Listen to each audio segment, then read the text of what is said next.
दोस्तों स्वागत है आप सभी का हमारे इस YouTube चैनल हाई टारगेट में। दोस्तों आज हम देखेंगे साइंस का 25 VVI ऑब्जेक्टिव क्वेश्चन जो आपके मैट्रिक बोर्ड परीक्षा के लिए बहुत ही इम्पोर्टेंट है। और दोस्तों यह फाइनल परीक्षा का रिवीजन वीडियो है, इसलिए आप लोग इस वीडियो को शुरू से अंत तक जरूर देखें। और इसमें हम लोग रसायन विज्ञान का जो कार्बन तथा इसके यौगिक है उसका हम लोग रिवीजन करेंगे। और दोस्तों रसायन विज्ञान के इस चैप्टर से आपके बोर्ड एग्जाम में बहुत सारे ऑब्जेक्टिव क्वेश्चन पूछे जाते हैं।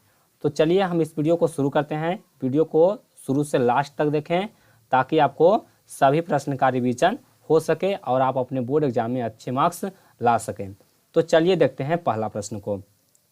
देखिए पहला प्रश्न कहता है कि एथेन का आणविक सूत्र C2H6 है इसमें, यानी कि एथेन का आपको आणविक सूत्र दिया हुआ है क्या चीज़ C2H6, और कह रहा है कि इसमें कितने सहसंयोजक आबंध है, यानी कि 6 सहसंयोजक आबंध है या फिर 7 है या फिर 8 है या फिर 9 है। तो देखिए इस तरह के प्रश्न को हम किस तरह से सॉल्व करेंगे। तो देखिए सबसे पहले हम इसका कंस्ट्रक्शन देख लेंगे। तो देखिए C2 है यानी कि इसमें 2 कार्बन है, तो यहाँ पर 2 कार्बन लिख देंगे। उसके बाद देखिए यहाँ पर 6 हाइड्रोजन है, तो इस तरह से हम लोग 6 हाइड्रोजन यहाँ पर लिख लेंगे। देखिए यहाँ पर हो गया 1 H, यहाँ पर 1 H यहाँ हो गया, यह हो गया 3 H, और यह हो गया 4 H, यह हो गया 5 H, और यह हो गया 6 H।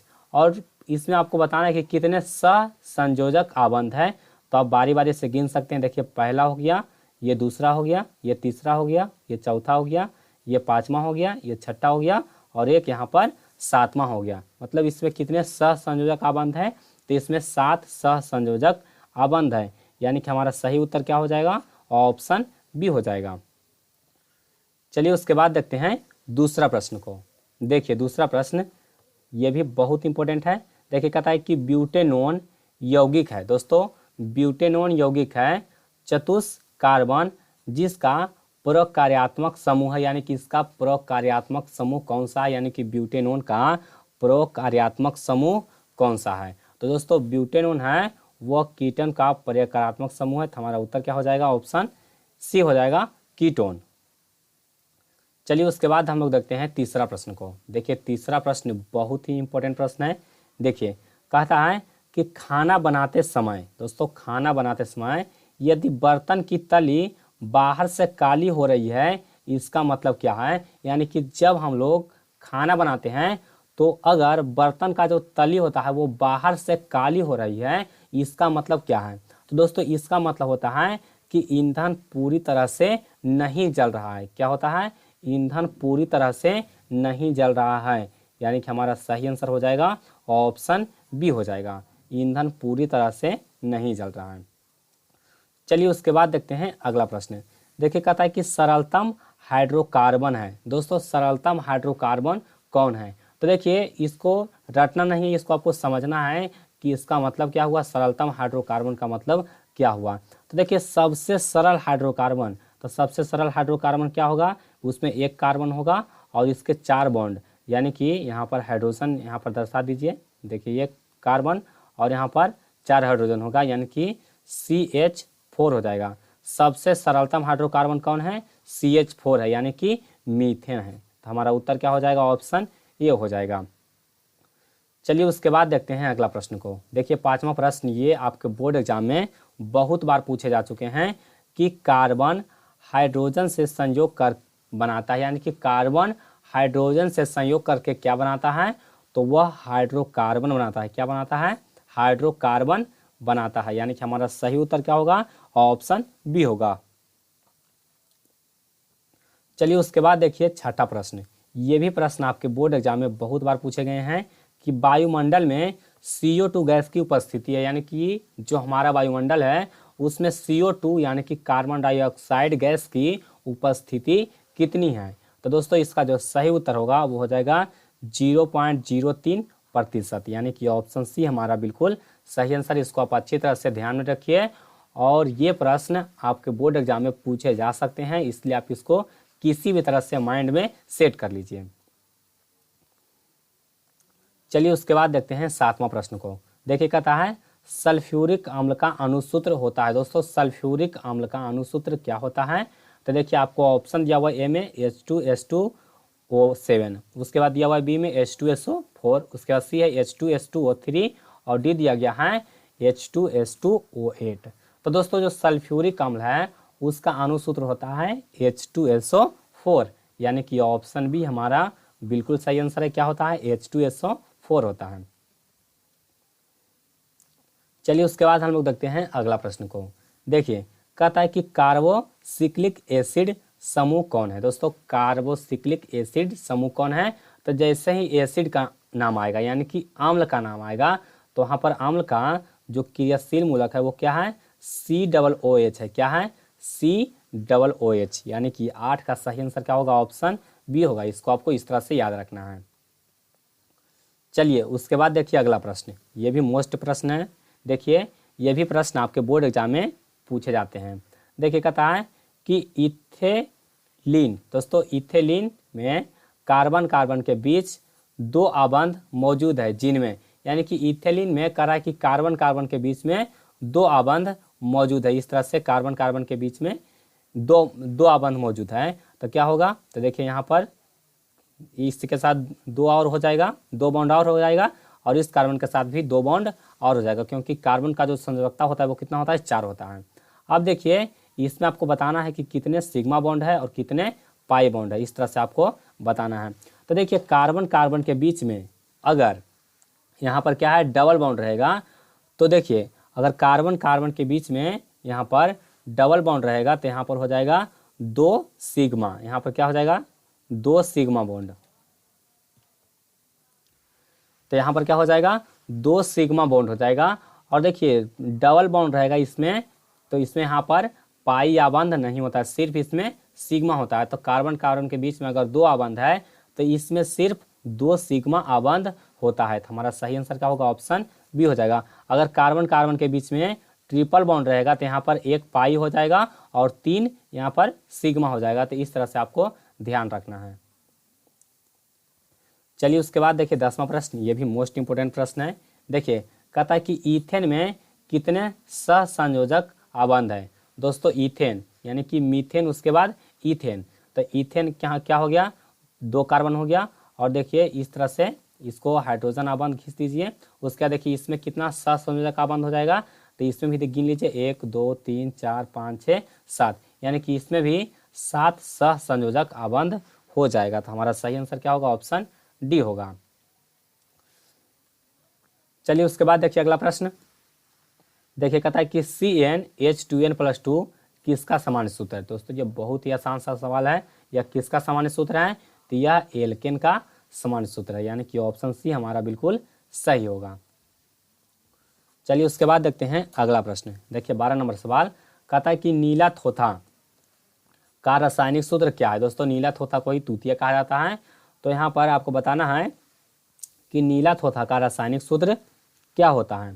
तो देखिए जो नीला थोथा का रासायनिक सूत्र होता है वो क्या होता है? तो CuSO4 × 5H2O होता है। क्या होता है? CuSO4 × 5H2O, यानी कि ऑप्शन बी यहाँ पर बिल्कुल सही आंसर है। चलिए उसके बाद देखते हैं अगला प्रश्न। देखिए कहता है कि नाइट्रोजन अणु में कितने सहसंयोजक आबंध होते हैं? दोस्तों नाइट्रोजन अणु यानी कि नाइट्रोजन और नाइट्रोजन के बीच में कितने बॉन्ड होते हैं? दोस्तों नाइट्रोजन नाइट्रोजन के बीच में ट्रिपल बॉन्ड होता है। तो हमारा उत्तर क्या हो जाएगा? ऑप्शन सी हो जाएगा, 3 आबंध।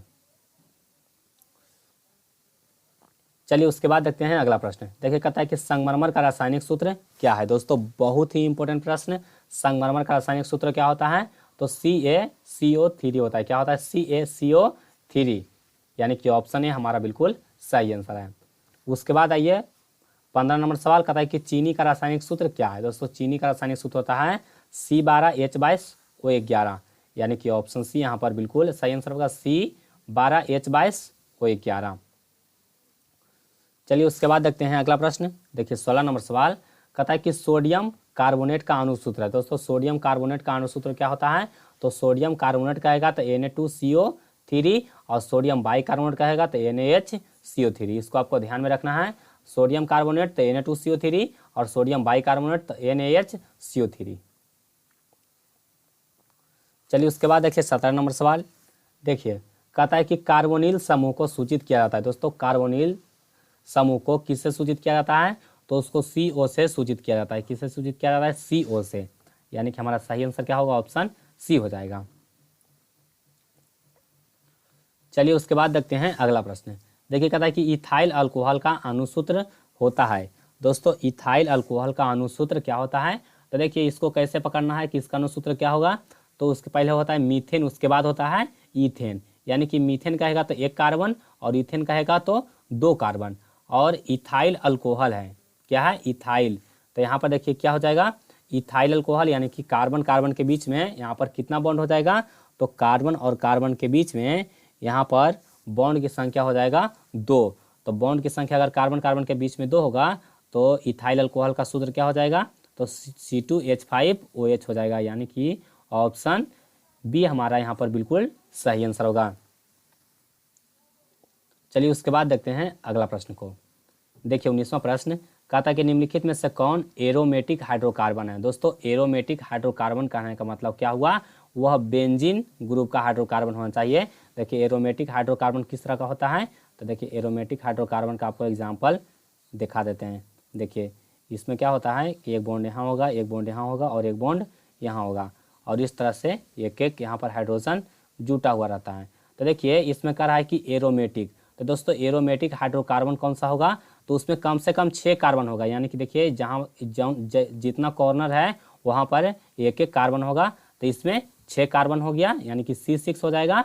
और हाइड्रोजन कितना होगा? तो देखिए यहाँ पर 1 हाइड्रोजन, यहाँ 2 हाइड्रोजन, 3 हाइड्रोजन, 4 हाइड्रोजन, 5 हाइड्रोजन और 6 हाइड्रोजन, यानी कि C6 और H6 यह बेंजीन का सूत्र होता है। और दोस्तों जो बेंजीन है वो पहला एरोमेटिक हाइड्रोकार्बन होता है।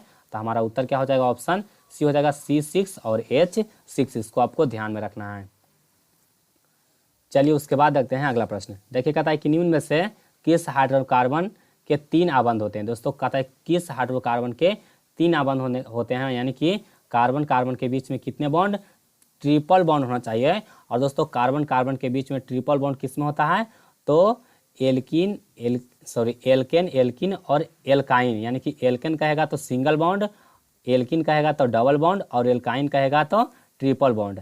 तो एल्काइन कौन सा है? देखिए एल्काइन यहाँ पर कौन सा हो जाएगा? तो एल्काइन यहाँ पर देखिए ये हो जाएगा 3 दूना 6, और 6 में से 2 जाएगा, कितना हो जाएगा? 4 हो जाएगा। यानी कि C3H4 में कितना कार्बन कार्बन के बीच में कितना बॉन्ड होगा? तो ट्रिपल बॉन्ड होगा। इसको आपको कंस्ट्रक्शन खींच करके आप लोग देख सकते हैं। यानी कि अगर एल्काइन रहेगा तो उसमें 3 आबंध रहेगा, और एल्किन रहेगा तो 2 आबंध रहेगा, और एल्केन रहेगा तो सिंगल बॉन्ड रहेगा, यानी कि 1 आबंध रहेगा। चलिए उसके बाद देखते हैं 21वां क्वेश्चन। देखिए 21वां प्रश्न भी मोस्ट इंपोर्टेंट प्रश्न है। देखिए कहता है कि निम्न में से कौन युग्म समावयवी है। दोस्तों बताना है कि कौन सा युग्म है वो समावयवी है। तो देखिए आपको ऑप्शन देखना पड़ेगा।